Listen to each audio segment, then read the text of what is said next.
கூட்டாட்சி தத்துவ சிந்தனையாளர் பகுத்தறிவு சிந்தனை மிக்க கார்கா சட்டர்ஜி அவர்கள் இப்பொழுது. I now welcome upon stage Mr. Garga Chatterjee, the Bengali nationalist, to speak on the topic as provided to him. Sir, welcome stage.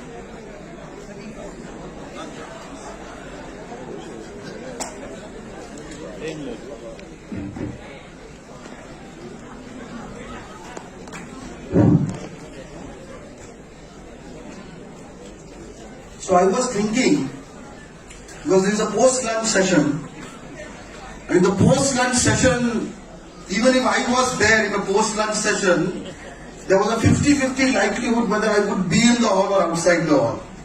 It's very natural. We are all human beings.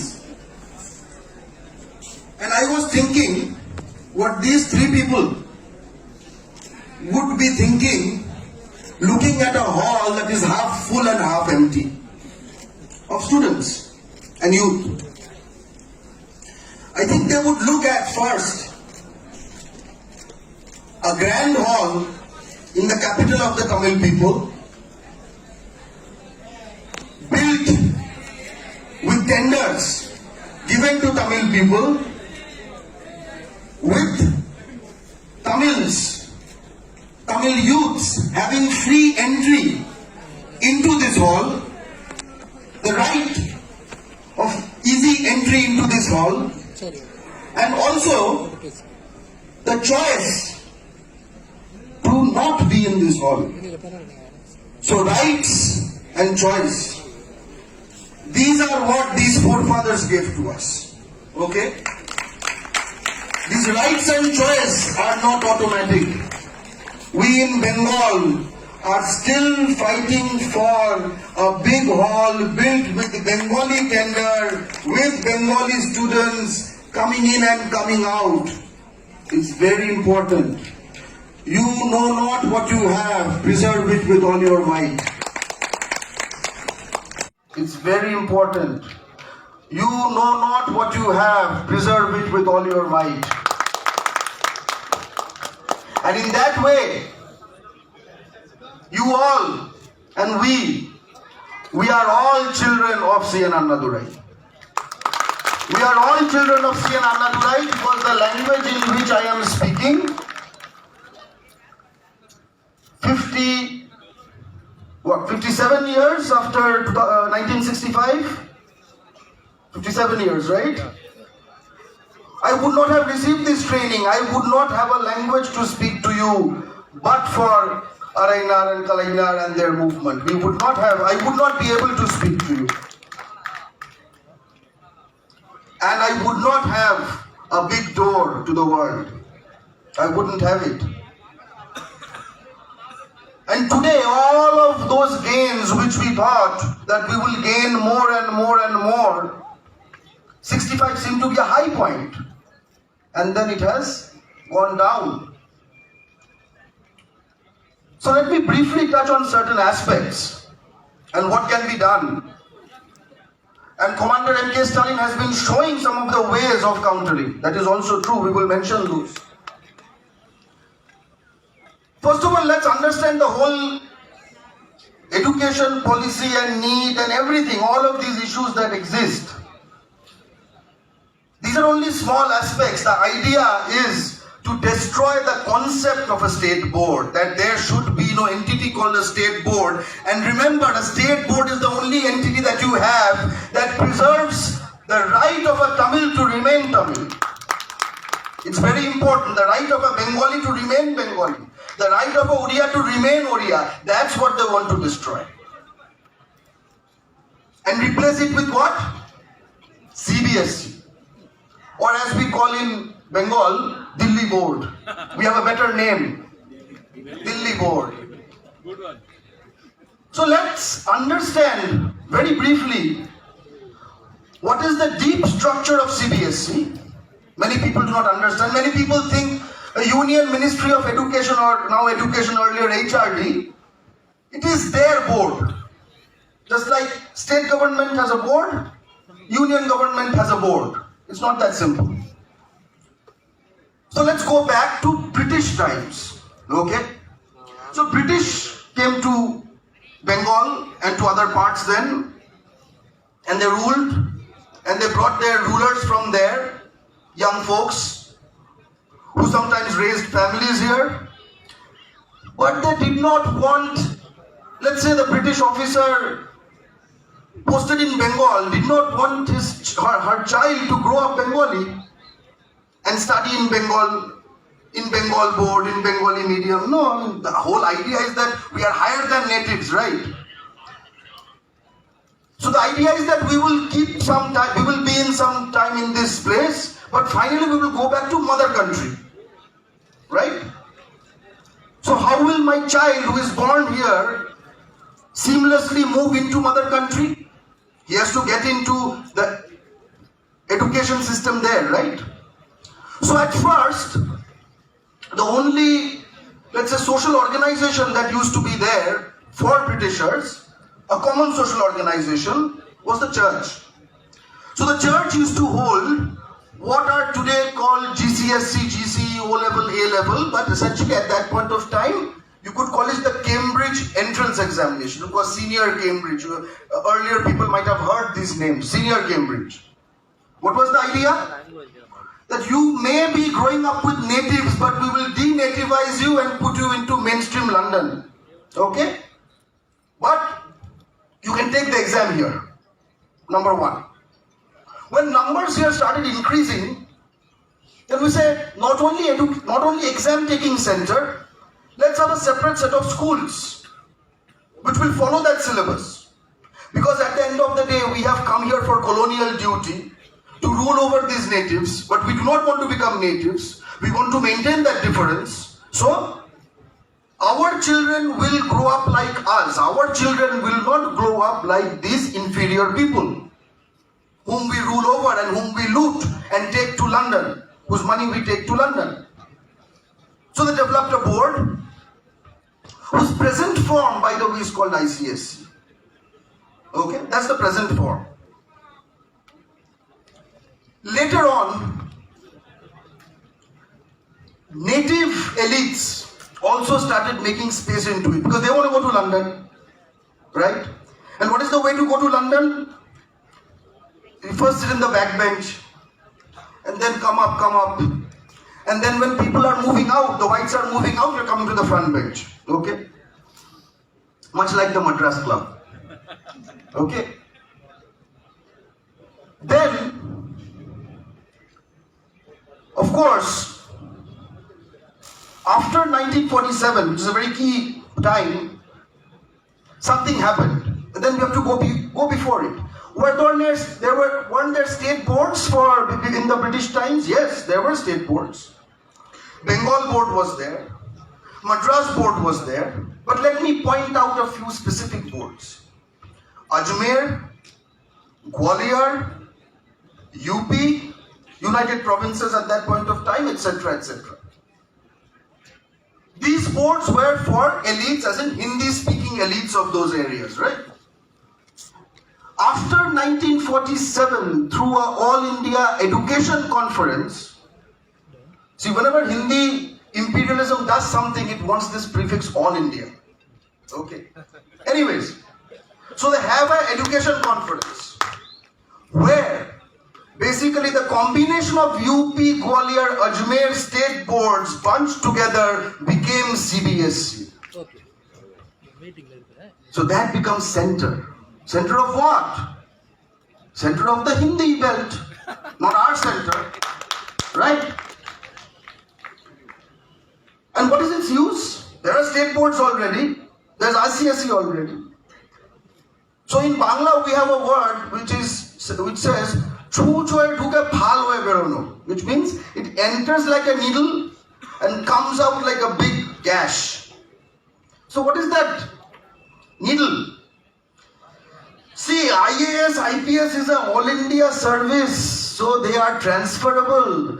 So our child will be 2 years in Tamil Nadu and 2 years in West Bengal and 2 years in Orissa. How can they cope? How is it possible? So let's have a school at least for these people where they can maintain a same syllabus. Which syllabus? Gwalior, UP, Ajmer syllabus for administrators so that they do not have to learn like a native Bengali or a native Tamil or a native whatever, right? You can see the similarities.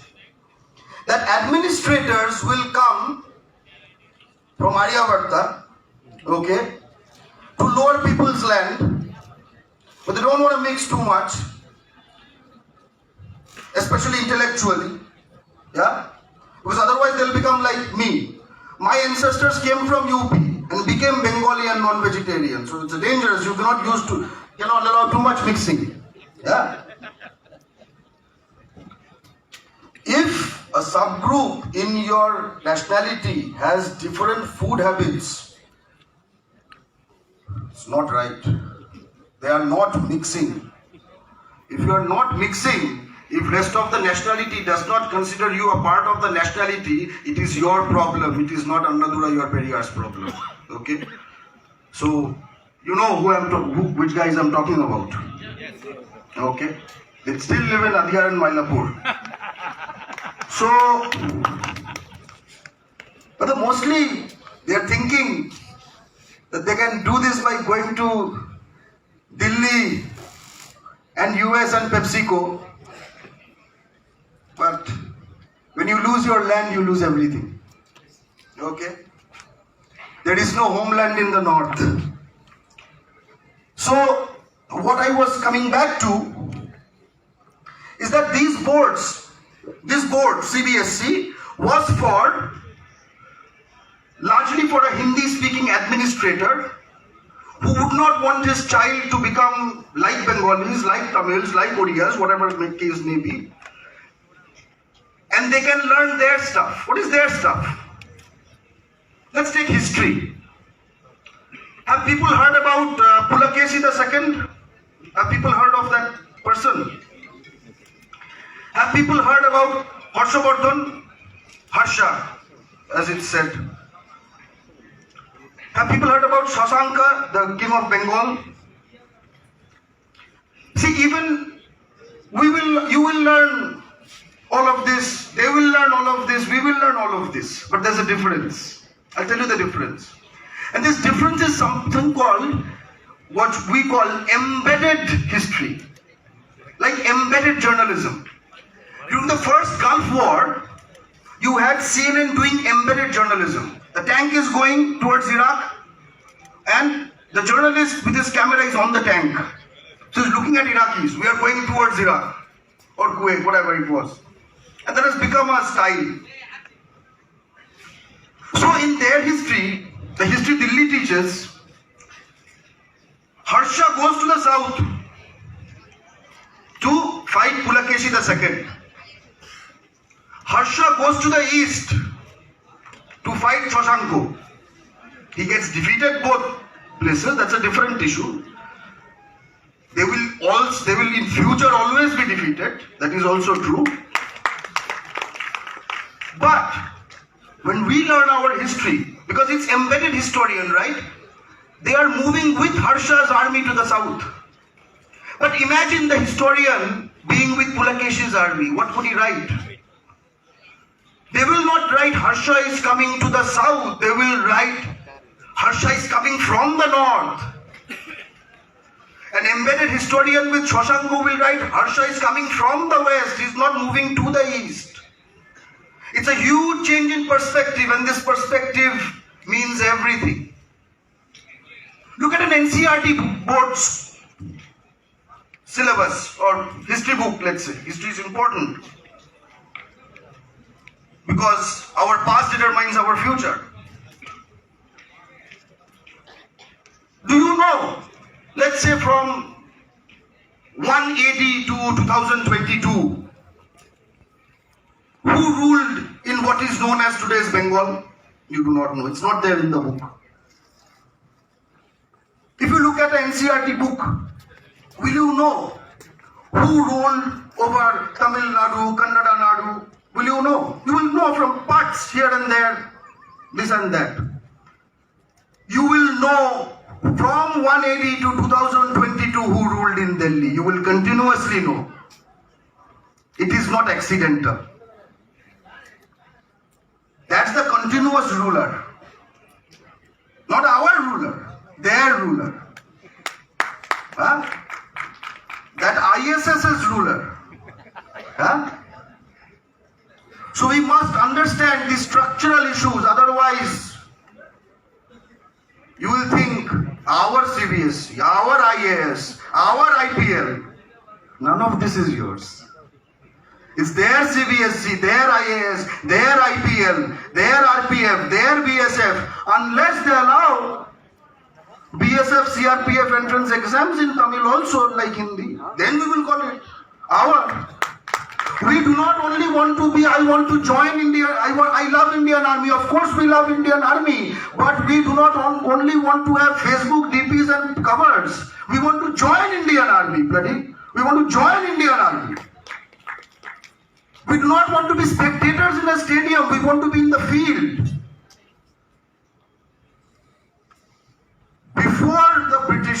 In British times, when you had to face British bullets and freedom fighters of India were facing guns, fighting back with guns, and I come from a place which has a long history of that. Who can hold the gun against British? For India, for Indian independence? Anyone who has the guts. No Hindi test. And no salary. Free, might die, no Hindi test. Right? Post 47, salary, lesser chances of dying because you are the strongest force, and Hindi test. Freedom fighters did not give up their life to replace London and English by Delhi and Hindi. Okay, we have to understand this. And in understanding this, we have to invoke C.N. Annadurai's concept of sovereignty. When we say we, the people of India, when we can state that we are making a constitution, why can we make a constitution? Because we are sovereign. That's why we can declare to the world that we are making a constitution. But that's because we are sovereign. And who are we? Everyone. We do not stay only in Delhi or Bihar or UP. We is larger than the we they can imagine. Which is why C.N. Annadurai gave a brilliant concept of sovereignty, where sovereignty is additive. It's the sovereignty embedded by birth in the Bengali people, in the Tamil people, in the Oriya people, in the Bihari people, in the Rajasthani people, in the Gujarati people, which in the sigma makes Indian sovereignty. And because you have so many legs and components, that makes it strong. Think about a table with one leg and a table with 10 legs. Which is more stable? Think about it. That's Anna's vision. That this sovereignty, which is the table, the more legs it has, the more stable it is. The lesser number of legs it has. If it has one leg called Hindi, it's very unstable. Right? People have covered NEET, CUET, nursing, even nursing, people forget. They're also trying to get into nursing. Even BA Tamil. Yeah. I will not be going into that. But I want to say something. When we close our eyes, we can see, me as a Bengali, the map of West Bengal. If you close your eyes, you can see the map of Tamil Nadu. And in your imagination, during the Jallikattu movement, you can also reimagine it as a bull. I have seen those amazing kind of representations. But what is Tamil Nadu? Practically, what is this map? What taluks, what districts, what police stations? Largely it is a demarcation of areas, contiguous areas where Tamil medium schools existed in 1947. Think about it. So our school boards our frontier. State boards are not random things, they are our BSF outposts. Okay? We have our own BSF outposts. Those are called the domain of the state board, the domain of the Tamil Nadu state board, the domain of the West Bengal state board. These are not random things. And we always know that the power of the pen is mightier than the sword. Right? I would like to remind people of Ishwar Chandra Vidyasagar. Okay? And it's very sad. You might have heard about Vidyasagar. You have not heard about Vidyasagar. Because there is no way for me to talk to you except via Delhi. That's why you haven't heard of Vidyasagar. You have heard of Vidyasagar. Because they pronounce it that way. And you have heard it from them. You have not heard it from me. Hear it from me. We must talk to each other more. Distance from Calcutta to Chennai via Delhi is longer than Calcutta to Chennai. It's basic geography. You know, it's basic. And Vidyasagar, he formalized the Bengali script, standard Bengali script. And he wrote that primer, very famous primer, Borno Porichoy, which means introduction to the letters. Okay? He did many other things. But we often say, as a Bengali nationalist organization, Bangla Pukku, we often say, what is Bengal? It is the land demarcated by institutions where Borno Porichoy is the primer. So that is Bengal. I'm sure you have a similar primer, which is a classic. Think about it. What is Tamil Nadu? That is Tamil Nadu. Right? And it is not accidental that in 2019, when Amit Shah, who wants you and me to not communicate in the language that is taught in every school, in every board, in every state, which is English, but to speak in a language where they get votes from, his procession destroyed Vidyasagar's statue as it was moving. Like a bulldozer. They like this word nowadays. Yeah? What they do not realize, that we have bulldozers too. And in Bengal, whenever we start the bulldozer, we say Joy Bangla, which means victory to Bengal. Even the brand JCB has Joy and Bangla at the front and the end. Okay? At the very end, this is all danger story, but what is a positive story? Which the Premier of Tamil Nadu, M.K. Stalin, has actually started, and every state should emulate it. First, the demand to scrap meat, but that requires a change in government at the union level. So that should be the prime political task at this moment, so that education is brought to the state list, so that we can do away with this bullshit forever. Okay? But in the time being, reservation for state boards. Okay? Very important, and recently I heard that 7.5% has been granted and the court has upheld it. I would like to have a copy, if anybody of you can give me a copy of the judgment, because we want it to. And I wonder, why is it 7.5%? In any state, most people study in the state board. Make it 75%, if not higher. Okay? Bharka Tamil, Joy Bangla.